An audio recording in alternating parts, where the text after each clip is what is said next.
Famílies, al trosset educatiu d'avui us proposem reflexionar sobre les rutines per crear hàbits. Ja des del naixement, les pediatres i especialistes recomanen implantar rutines d'alimentació, descans, higiene. Les rutines són activitats de la vida quotidiana que es fan de manera repetitiva i quan estan interioritzades és quan hem adquirit l'hàbit. I per què és tan important establir rutines amb els nostres fills i filles? Els motius són ben diversos.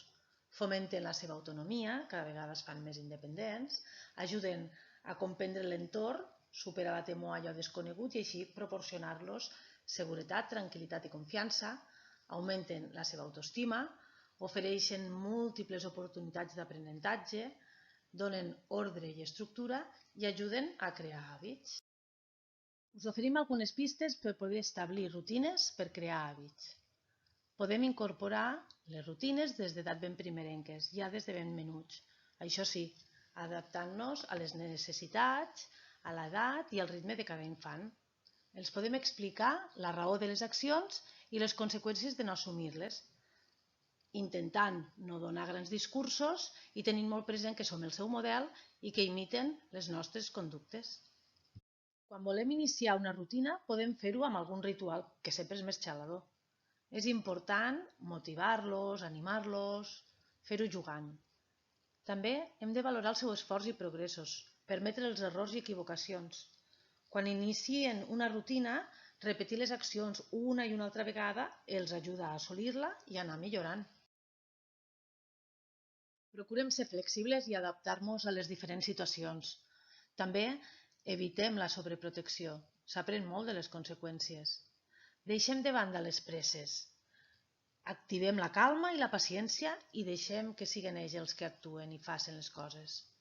Sobretot també confiem en els nostres fills i filles i les seves capacitats i procurem acompanyar-los. De ben menuts necessitaran molt aquest acompanyament i a mesura que van creixent els anem deixant que comencen a fer-ho sols fins que ho assoleixin. Quan no hi ha rutines, es genera desordre i desorganització. Els infants no adquireixen hàbits i això fa que es mostrin insegurs, més nerviosos, amb més rebequeries. En canvi, l'excés de rutines pot provocar avorriment i inflexibilitat. Així l'ideal, com sempre, és trobar l'equilibri. Quines són les principals rutines que podem establir amb els nostres fills i filles? Les relacionades amb l'alimentació, horari regular, dieta equilibrada, les d'higiene i salut, com ara la neteja de dents, la dutxa, activitat física, les de treball i estudi, com podrien ser tasques domèstiques, ordre, lectura, les de sociabilitat, respectar els altres, expressar el que sentim, gestionar les emocions, treballar la tolerància i la frustració, les relacionades amb el joc i el temps de lleure, per procurar passar estones i xalar junts, i les relacionades amb el descans i el somni, horaris, espais.